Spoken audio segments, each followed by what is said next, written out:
15 milliards de francs CFA pour la réhabilitation et la normalisation du stade du 4 août. C'est la principale décision issue du Conseil des ministres du jour. La somme sera tirée des caisses de l'État, notamment du budget exercice 2021, 2022 et 2023. Le point du Conseil des ministres tout de suite. Le PADOR, projet d'assainissement et de drainage de Ouagadougou, lui a besoin de 10 milliards de francs CFA pour le renforcement du système de drainage des eaux de pluie. Les bailleurs de fonds du projet ont examiné ce matin le budget et la faisabilité du projet.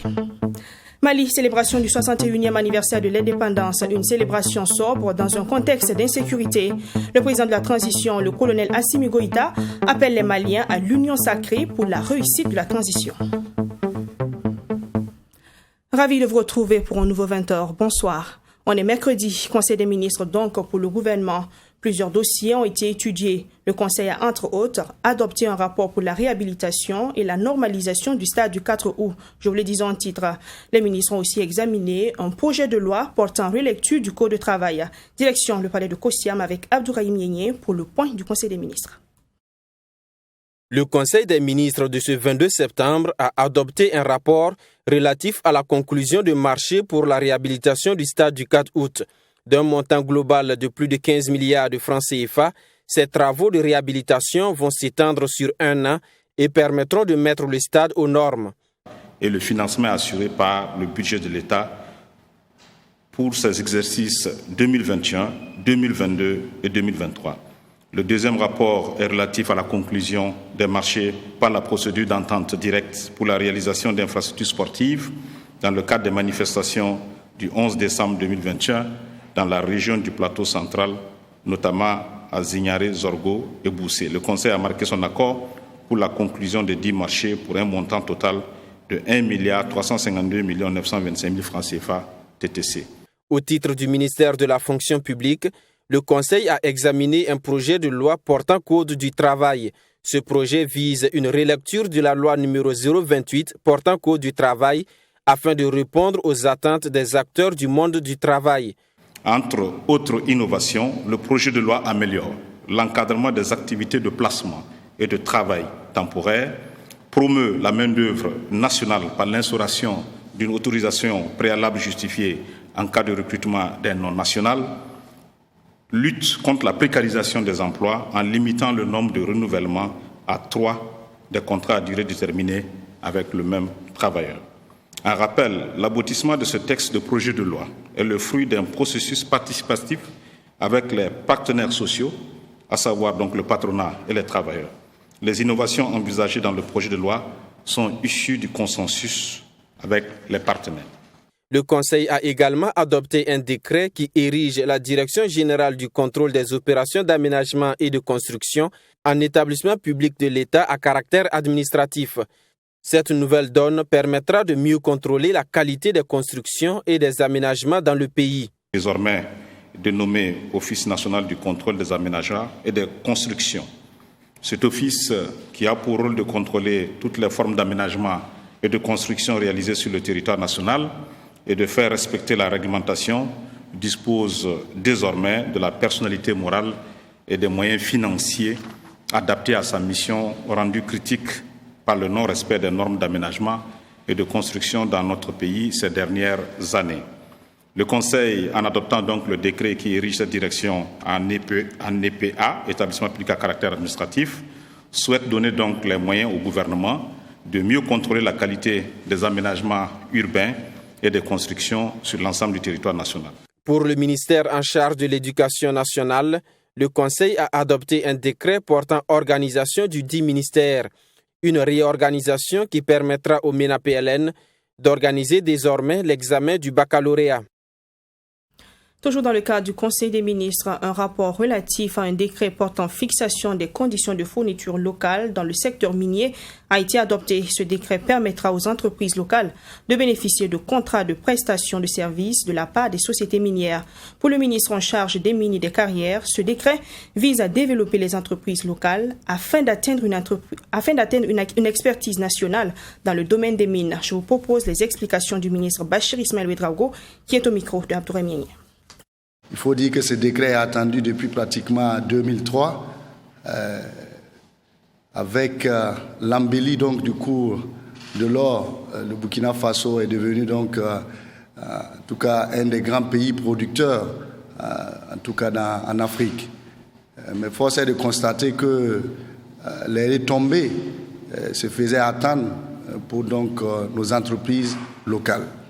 Je puis dire qu'aujourd'hui, c'est un grand jour pour notre secteur parce qu'avec ce décret, les sociétés minières maintenant ont obligation, dans la chaîne donc d'achat, de réserver un certain pourcentage pour les entreprises locales et de faire de telle sorte que cette manne-là que nous avons puisse réellement bénéficier aussi aux entreprises burkinabées. Je prendrai quelques exemples.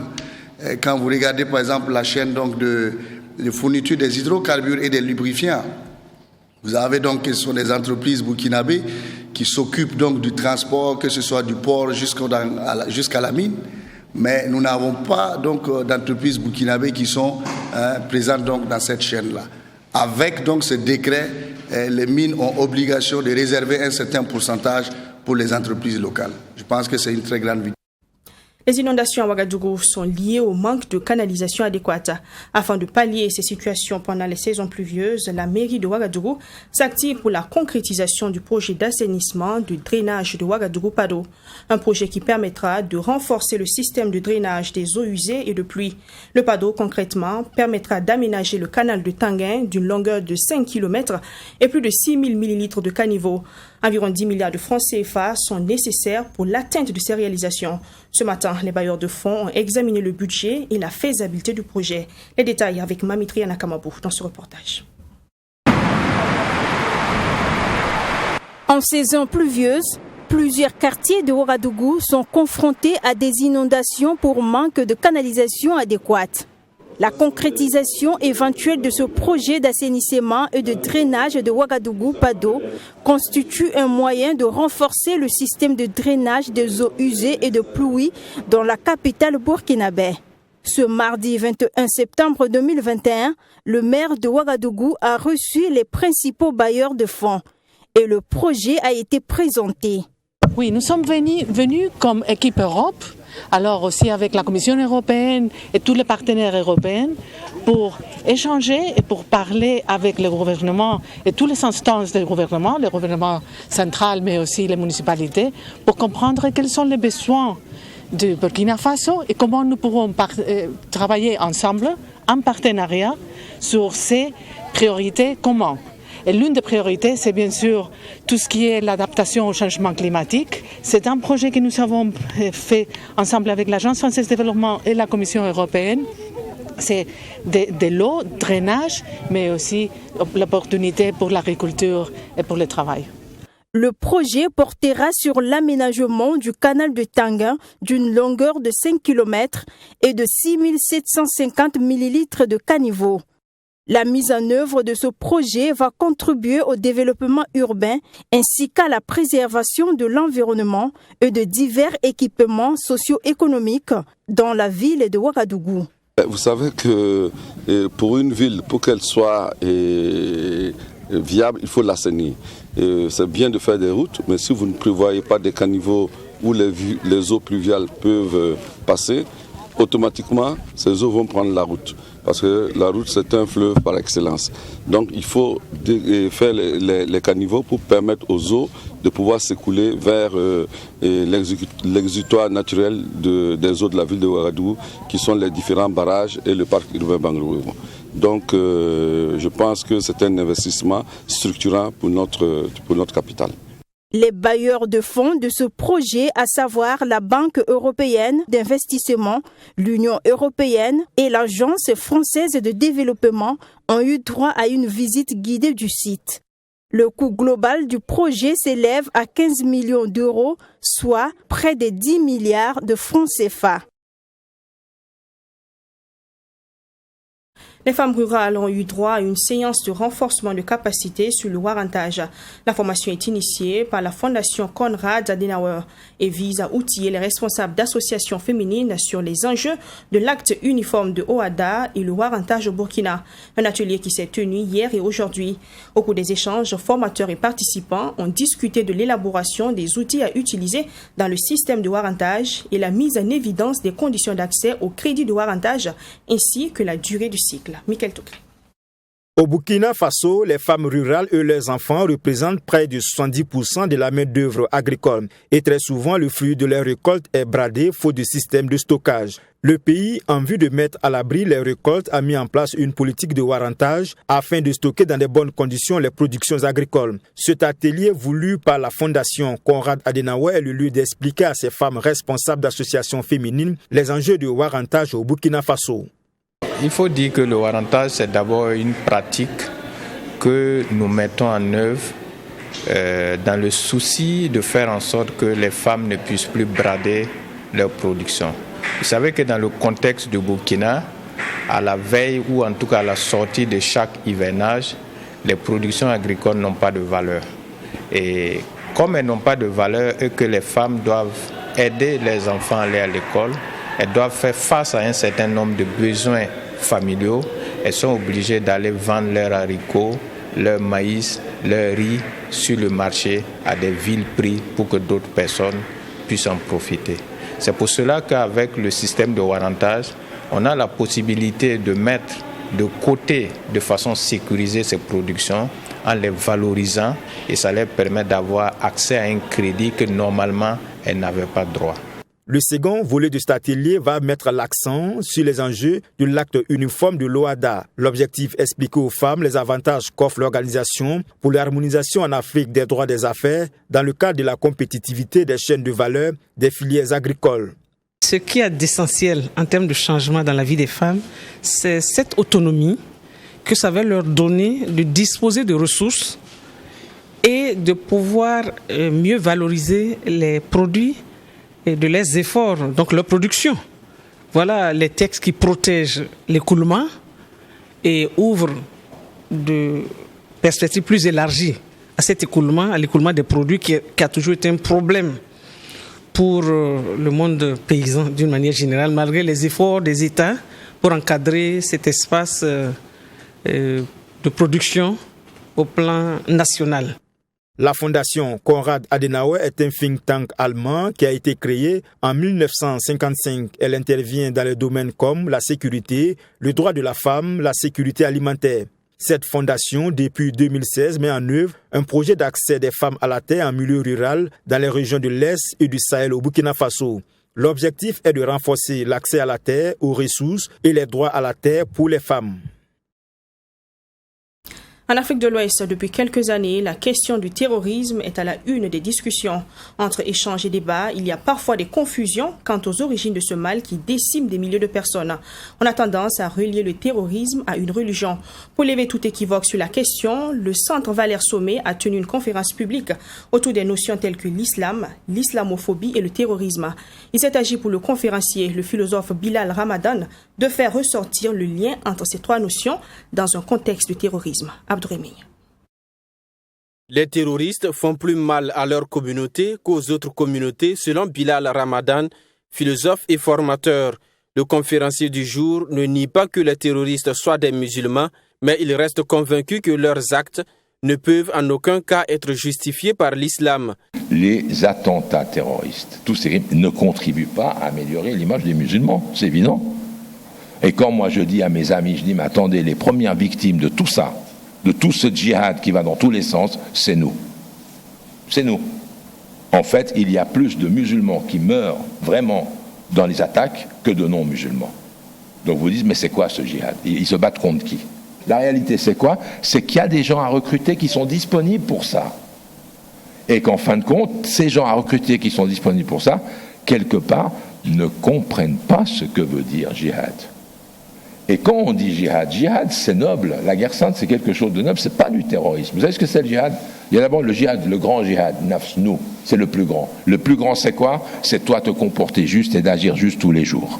Pour le conférencier, ces actions dans le contexte burkinabé se justifient par le sous-développement, l'injustice et le manque de cohésion aussi bien entre les forces de défense et de sécurité qu'au sein des populations.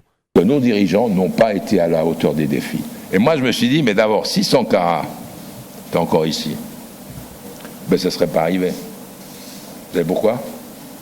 Parce que Sankara a fait la seule chose qui peut limiter ça.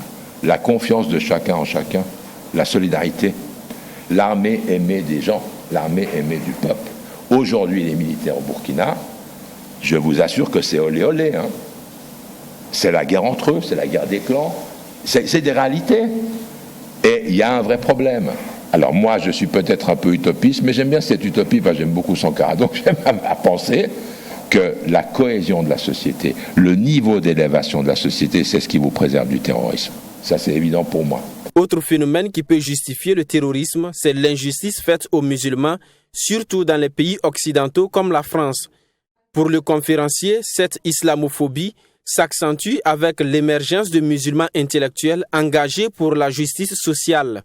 Même les gens qui défendaient les musulmans, je pense à beaucoup d'intellectuels comme François Burgat, on vient de les nommer les islamo-gauchistes. Si je suis une femme qui veut se voiler, j'ai pas le droit, mais si 2 hommes veulent se marier, 2 femmes veulent se marier, adopter des enfants, elles ont. Qui est malade ? Si c'est ce que vous voulez, soyez libres, mais donnez la liberté aux femmes qui veulent se voiler, de travailler, de vivre. Donnez-leur. Jouez le jeu de la liberté. Mais ne dites pas liberté, égalité, fraternité, et la liberté, elle est que pour vous, et la fraternité est que pour vous, et que l'égalité, elle est pour personne. C'est pas possible. Notons que cette conférence a été initiée par le Centre Valère Sommet en collaboration avec le Centre national de presse Norbert Zongo. L'objectif du centre est de participer à la formation citoyenne, politique et idéologique de la jeunesse burkinabé et africaine en général. Affaire sécrabisme au Burkina Faso, les adeptes du mouvement spirituel dénoncent un acharnement de la justice sur leurs membres. Des membres du mouvement Sécrab étaient face à la presse samedi dernier. Une sortie qui vise à prendre l'opinion publique à témoin de l'obstination de la justice burkinabé sur leur mouvement. Selon ces derniers, un groupe de gens influents, dont des ex-sécrabiens, travaillent à discréditer le mouvement. Ils expliquent que leurs camarades sécrabiens sont fréquemment auditionnés et incarcérés. Pour mieux comprendre cette affaire, reportage avec Michael Tougré. À travers cette sortie médiatique, Dia Sebedi, Nyonli et ses camarades dénoncent un acharnement sur le mouvement. Certains de leurs camarades sont poursuivis par la justice et d'autres écroués à la maison d'arrêt de correction de Ouagadougou. Selon les conférenciers, ceux qui font le malheur des sécrabiens aujourd'hui ne sont autres que d'anciens disciples de ce mouvement. Parmi ces derniers, un magistrat qui, selon les conférenciers, fait obstruction à leur dossier. À véritablement parler, c'est qu'à l'intérieur de ceux qui portent plainte contre les sécrabiens, il y a un magistrat qui fait obstruction à ce que nos plaintes prospèrent. Alors, s'il n'y avait pas un magistrat, nous sommes sûrs et certains que ce groupe-là ne pouvait pas tenir devant nos plaintes. Ça allait prospérer. Parce qu'on a produit une expertise informatique qui prouve les liens entre tous ceux qui sont dans ce groupe avec le magistrat. Voilà. Mais par la suite, ils sont arrivés à supprimer certaines pages qu'on avait déjà capturées où on a fait des expertises là-dessus. Aujourd'hui, il n'existe encore que 2 pages qui continuent encore de saboter le sécrabisme et notre guide. Ces membres du mouvement Sécrab invitent le procureur du Faso à se saisir de leur dossier afin que leur mouvement ne soit plus discrédité et surtout faire la lumière sur les personnes tapies dans l'ombre qui portent un coup dur à leur mouvement à travers les réseaux sociaux.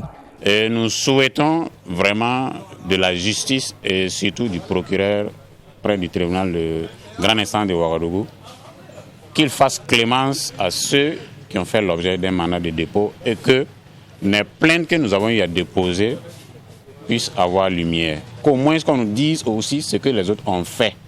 Et d'ailleurs, nous avons des preuves là-dessus. Maintenant, si ce que nous avons fait, il y a des contre-expertises qui montrent que nous sommes véritablement les seuls à commettre des fautes, qu'on nous le dise aussi. Faut-il le rappeler que le sécrabisme est un mouvement spirituel qui a pour objectif principal de rendre la liberté mentale aux peuples africains, laquelle liberté, selon les conférenciers, sera gage de développement. À la suite de ce 20h, le programme agroalimentaire pour la résilience intégrée et le développement économique du Sahel ProARID a entamé une série d'échanges avec les autorités communales sur le processus de mise en place des services fonciers ruraux au bureau d'Omanio. 5 communes ont pris part à cet atelier dans la boucle du Mouhoun. Pour les communes participantes, cette activité permettra de mieux gérer la question foncière. Le point avec Joseph Koutkou. C'est parti pour la série des ateliers régionaux d'échange avec les autorités communales sur le processus de mise en place des services fonciers ruraux au bureau d'Omanio.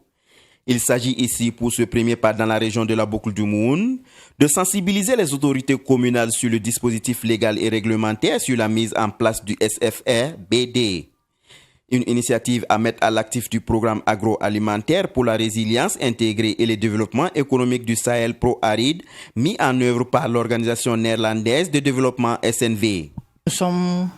Nous inscrivons dans la durabilité de toutes nos interventions. Et qui parle de durabilité parle forcément de la sécurisation foncière. Parce qu'on ne peut pas aller construire des unités de transformation ou autres ou aménager des bas-fonds rizicoles sur des fonciers qui vont être à problème. Spécifiquement, c'est essayer de collecter des données d'abord sur le niveau de compréhension de ce processus-là et voir aussi est-ce que ces services existent au sein des mairies d'intervention et maintenant quelles sont les difficultés que ces mairies-là rencontrent pour pouvoir sécuriser les terres. Ces ateliers se tiennent dans le cadre d'un partenariat noué entre l'Observatoire national du foncier et l'Organisation néerlandaise de développement. Un processus de mise en place qui nécessite la sécurisation des investissements du programme. En matière de sécurisation foncière, en fait, nous sommes en train d'appliquer des textes et lois sur le foncier. Maintenant, si les textes n'ont pas évolué, en fait, ce que les prédécesseurs ont fait, nous ne pouvons que s'appuyer sur l'existant pour pouvoir aller de l'avant. Donc, avec le Millennium Challenge et contre le MCA, voilà, on a pu accompagner les communes de Di-Gassan, voilà, dans le processus de mise en œuvre de la loi 034-2009. Et quand on a fait les travaux, on s'est rendu compte que ces communes sont un peu en avance par rapport aux autres.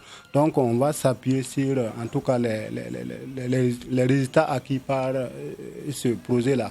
Pour les bénéficiaires, cette activité vient soulager un tant soit peu les différentes communes qui rencontraient des difficultés dans divers domaines. Déjà, l'activité en tant que telle est une activité qui vient à point nommé, parce que nos communes étaient dans des problèmes. Le projet pro-aride qui est venu pour accompagner nos communes dans plusieurs domaines, surtout dans le domaine du développement local, en matière d'agriculture, environnement et puis élevage. Il est attendu de ces autorités communales des séances de sensibilisation sur le processus de mise en œuvre du programme. 5 communes ont pris part à cet atelier dans la Boucle du Moun. Cette série d'ateliers se poursuivra dans 4 autres zones d'intervention. À Brodioulasso, l'entreprise immobilière Abdoul Service International a procédé à la remise des clés de plus d'une centaine de nouveaux logements aux acteurs du monde universitaire de Brodioulasso. Ce sont des logements réalisés dans le cadre du projet de construction de la cité de la communauté universitaire située sur la route de Nassau. 6 mois, c'est le temps qu'il a fallu à l'entreprise pour faire sortir de terre ces logements. Cérémonie de remise avec notre reporter sur place à Brodioulasso, Joseph Koudrou. La communauté universitaire de l'université Nazi Boni de Brodioulasso reçoit ici les clés d'une nouvelle cité en son nom. Ce projet est né d'un partenariat entre l'université Nazi Boni et la société immobilière Abdoul Service International. Les souscripteurs de la première phase de ce projet reçoivent officiellement les clés de leur logement. Ce soir, je suis un président de la mutuelle des agents de l'UNB Comblé et un représentant des bénéficiaires des logements, des premiers logements sociaux, très heureux. Et aujourd'hui, les maisons que nous venons de réceptionner sont vraiment des maisons qui ont été bien construites et nous sommes très contents et très heureux pour cela. Un projet qui se concrétise pour le bonheur des premiers responsables de l'enseignement supérieur. C'est un chantier qu'il fallait engager parce que la quiétude, la tranquillité dans les universités et les centres de recherche dépend aussi du contexte familial, social dans lequel évolue le personnel. Et donc cette opération permet à tous ceux qui ont pu s'inscrire de se dire enfin, le plus compliqué est fait, ce qui reste devant me paraît plus facile.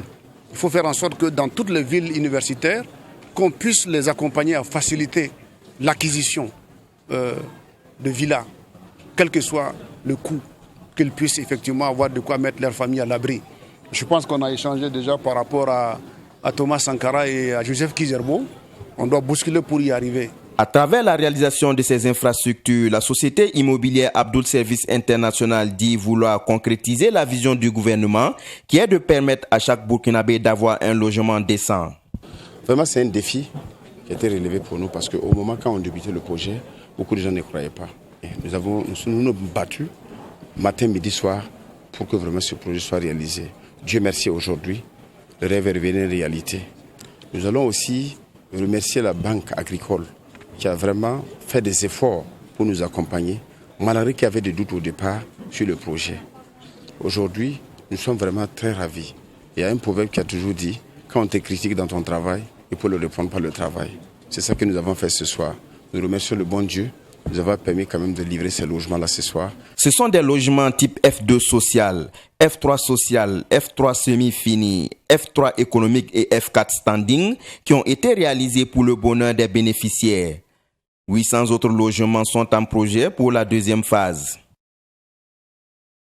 Football, deuxième édition de la Coupe de l'Unité et de la Cohésion sociale. La phase finale de la compétition a été jouée sur le terrain Oumarou Kanazoué de Yako, dans la région du Nord. Cette coupe, initiée par Bruno Compaoré, directeur général du Fonds burkinabé pour le développement économique et social, et Madipan Antigri, ex-international burkinabé, a opposé l'équipe du secteur 2 à celle de Gomponsom. Le match a été remporté par Gomponsom après l'épreuve fatidique des tirs au but. Yassine Sawatko. C'est une finale qui a drainé du monde sur le terrain Oumarou Kanazoué de Yako. L'équipe du secteur 2 et celle de Gomponsom sont les deux formations qui se retrouvent une fois de plus en finale après celle de la première édition. Dès le coup d'envoi, on assiste à un temps d'observation des deux équipes. Par la suite, les actions de but vont commencer à se multiplier de part et d'autre sans que le ballon ne se loge au fond des filets. La mi-temps intervient sur le score de parité 0 but partout. À la deuxième partie du jeu, les deux équipes vont tenter chacune de faire la différence, mais sans succès jusqu'à la fin du temps réglementaire. C'est à l'épreuve des tirs au but que l'équipe de Gomponsom fait la différence.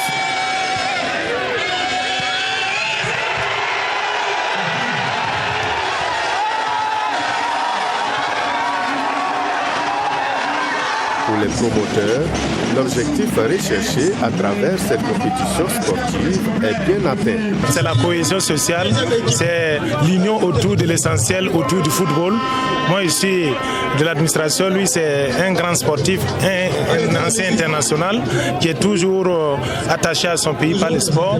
Donc, c'est la cohésion, c'est l'unité, la promotion du sport à travers la jeunesse. Voilà l'objectif principal de cette compétition. Cette finale de la deuxième édition était placée sous la présidence de Simon Compaoré, un invité de marque qui dit être venu honorer les promoteurs et accompagner leur vision, celle de mettre le sport au service de la promotion de la cohésion sociale. Si vous nous voyez présents ici à Yako, c'est justement qu'on tenait à venir saluer une telle initiative venant de deux jeunes qui ont à cœur la question de la cohésion, de l'unité. Vous savez effectivement que nous traversons des moments extrêmement difficiles et nous avons besoin d'une mobilisation générale qui prend en compte les jeunes. Et s'il n'y a pas de cohésion au niveau des jeunes, si les jeunes ne savent pas cultiver une unité qui les soude et qui les amène à être derrière nos forces combattantes, nous n'allons pas atteindre nos objectifs. Même sentiment de joie chez le ministre de l'économie, des finances et du développement, par ailleurs parrain de cette compétition. Nous avons trouvé cette initiative pertinente qui vise effectivement à créer un cadre de cohésion entre les jeunes, les fils et les filles de Yako et de la province du Passory de manière générale. Et nous avons trouvé que cette initiative est louable. Et c'est bon que nous puissions justement, dans ce contexte particulier où notre pays est confronté à des problèmes donc, de cohésion, des problèmes de mésentente entre certaines parties de nos fils. Parce qu'il faut se le dire que parmi les terroristes aujourd'hui, ce n'est pas des étrangers, ce sont des Burkinabés. Et donc nous pensons que c'est l'occasion de lancer aussi un appel à la cohésion. La deuxième édition de la Coupe de l'Unité et de la Cohésion sociale a débuté dans le mois de juin avec 17 équipes. L'équipe du secteur 2, finaliste malheureuse, reçoit un jeu de maillot, des médailles d'argent, un trophée et la somme de 400 000 francs CFA. Quant à l'équipe victorieuse, elle repart avec un jeu de maillot, 2 ballons, des médailles en or, 500 000 francs CFA et les trophées. Hors de nos frontières, le Mali a célébré ce mercredi 22 septembre les 61 ans de son accession à la souveraineté nationale et internationale. Une célébration sobre, sans grand défilé, placée sous le signe de l'union sacrée des Maliens autour de la réussite de la transition. Le président de la transition, le colonel Assimi Goïta, a déposé une gerbe de fleurs sur le monument des soldats inconnus à la place d'armes du camp Soundiata Keïta de Kati. Il a saisi l'occasion pour assurer les partenaires du Mali que son pays respectera les engagements pris. Bourema Solo. Comme tous les ans depuis 2013, la célébration de la fête nationale commémorant l'accession du Mali à la souveraineté nationale se passe à la place d'armes du camp Soundiata Keïta de Kati. Une célébration débutée avec le dépôt de gerbes de fleurs sur la stèle des morts pour la patrie par le président de la transition. Un moment de communion auquel le public a droit au défilé militaire. Mamadou El Bakar Sissé est venu assister au défilé militaire comme les autres badauds. Pour lui, malgré le contexte difficile, la fête nationale doit être célébrée. C'est une journée de motivation. C'est une journée aussi qu'on doit au moins de faire savoir aux générations futures que l'indépendance du Mali, ça c'est le 22 septembre. Donc il y avait beaucoup des enfants qui ne connaissent pas l'importance de l'indépendance. Même si on est en guerre, on peut faire des cérémonies pour ça. Pour ces journalistes, cette journée d'indépendance doit être mise au profit pour évaluer le parcours de 61 ans du Mali indépendant. La célébration au-delà de ces festivités doit être un moment de réflexion pour chacun de nous. Réfléchir sur l'avenir, réfléchir sur au moment où on a pris l'indépendance, comment on était, où en étions-nous aujourd'hui. Comment on a pu garder cette indépendance? Est-ce que nos objectifs ont été atteints? Cet habitant de Kati dit regretter qu'après 60 ans d'indépendance, il y a encore des crises qui empêchent les enfants d'aller à l'école. Vous voyez ces petits enfants qui n'arrivent pas à aller à l'école. C'est une honte. C'est une honte. Je veux que les Maliens qu'ils raisonnent à ce qu'on revient en Malien. C'est mon seul le plus ardent. Et qu'on revient en Malien. Le Malien, c'est la sociale, la paix et la cohésion, et puis tu vois quoi. Après la revue des troupes, le colonel Assimi Goïta, dans une interview accordée à la presse, appelle à l'union sacrée des Maliens, avant de réitérer que le Mali respectera ses engagements. Aujourd'hui, le Mali a besoin de tous ses fils. Raison pour laquelle je lance un appel à tous les Maliens, qu'ils soient de la société civile, qu'ils soient des partis politiques, qu'ils soient des leaders communautaires, des leaders religieux, qu'ils soient des cultivateurs, et pour que nous puissions sauvegarder l'intérêt national et sauvegarder le patrimoine commun qui est la nation malienne. Aussi, je profite de cette occasion aussi pour saluer l'engagement de nos partenaires qui se battent à nos côtés. Aussi, les rassurer que le Mali va honorer tous ses engagements. Le défilé des différents corps de l'armée a mis fin à cette célébration du 22 septembre 2021. Une cérémonie qui s'est déroulée sous très haute sécurité. C'est la fin du 3e rendez-vous de 20h de la semaine. C'est un plaisir pour moi de vous présenter ce journal. À demain pour un nouveau 20h. Bonsoir.